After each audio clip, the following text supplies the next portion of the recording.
Yeah, hello. Here we are in Adobe Photoshop CS6. We're going to create some distressed type today. It's a great look, so here we go. First thing we're going to do is start a new file, and we're going to make it 1280 pixels by 720 pixels and a resolution of 72 dpi, just to make things happen a little bit quicker. And we'll use the RGB color space. Okay, and here's our file. Next thing we're going to do is go File, Open, and navigate to this old worn metal JPEG which I downloaded from CS6.com. Open it up like that. Now let's drag it into the original file. A couple of ways of doing that. A simple way is Apple A to select all, Apple C to copy, and click on the tab for the original file, and Apple V to paste. Okay, let's move that around a little bit so we get some good texture, some light and dark texture like that.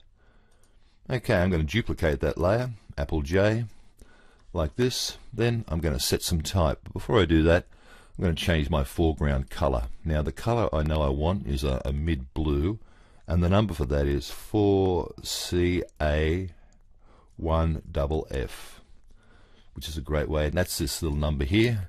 That's a really good way of determining exactly what color you want by typing in a number like that. Okay, more about numbers later. Now I'm going to select my type tool. Now the font I want is called Garage Shock, and I downloaded that from dafont.com. That's DAFONT.com for free. So I'll click in here and I'll just type in Enmore like that, and it's very, very tiny, so I need to make it larger. I'm going to make it about 180 point. That's not big enough. Make that now. Now I'm holding the Shift and Command key down and pressing the full stop to make it bigger like this. That's a good shortcut. Very nice indeed. And when I get to the size I want, I'll just let go, grab it, and just drag it into the middle of the stage. And we're ready to go. Now what I'm going to do is add a stroke around the outside of that. To do that, I'm going to click on FX like this and go to stroke. The color I want will be a darker blue. About this color here is good. Now I want the size to be about 20 pixels like that. That's good. Then I'm going to click on inner shadow like this. And select a lighter color from the background. Now how I do that, I just click on here like this. You'll notice now that I get a color picker, so I'll just go into the image to find a nice light part of it. That'll do that part just there. Click OK. Very good indeed. Okay, now the blend mode we'll leave that at multiply. The opacity we'll put in at 100%.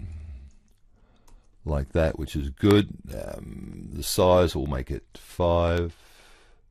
The distance we'll make about 8, and the choke we'll put it at about 64%. Now actually I should take it off multiply and make it normal so we can actually see it. If we multiplied it, it'd just multiply with the background image. That's better. That's a better look. So make sure you put that on normal. And okay, now our lettering's starting to look a bit good. What I'm going to do is I'm going to rasterize that layer. I'm going to first of all rasterize it, rasterize the type, and then I'm going to go to layer again. I'm going to rasterize the layer style as well.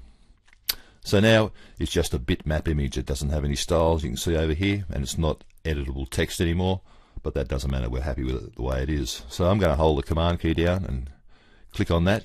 If I click on this little icon here with the Command key down, it will select that layer. I'm going to go to this layer here, and I'm just going to drag it above, so now that layer, and that selection now is referring to this layer, not the actual type layer, like that. Then I'm going to add a layer mask to this layer here. To do that, I'll go down to the layer mask icon here, click on here, and now I've got a layer mask. I'll change my blend mode to hard light, and as you can see, it now blends into the background nicely. Okay, now what I'm going to do is I'm just going to drop the opacity of that a little bit. If I can grab that opacity, it's a bit trickier than it looks. There it is there. Just drop that so it's not as dark. Just drag that to the left a little bit like that. Great. Now I'm going to add a layer on top of this, like that. I'm going to make my type a little bit darker around there. In fact, yeah, I might even turn these layers off and do a sample of that color here around the edge. That's better. I'll turn these layers back on. Go in here like this. Now I want to go to my brush tool and I want to find a splatter brush like this. The splatter brushes are all down here somewhere. We'll go with this one here. It's a splattery sort of spongy type brush. And what we'll do on this layer here, we'll just go and give it a bit of a click in places, like as if the paint has run a little bit. That one's no good. We'll get rid of that. Just a couple of those like that. Very nice indeed. Then we'll go to our mask here, or our rasterized type layer. Click on the command key like that, and let's make a layer mask for that as well. And we'll make sure our default colors by pressing X is black, like that. Now I can go in here and just click on that mask, and that'll just delete parts of the typography as if it's worn down over time. You can put some at the top, just splatter all over the place. You don't want to leave any part looking too clean and neat. And there it is. Now you can spend a lot of time just playing around with these splatter brushes to look like it's a lot more distressed, but I think that type looks very, very distressed. And there it is, distressed type in Adobe Photoshop CS6. See you in the next video.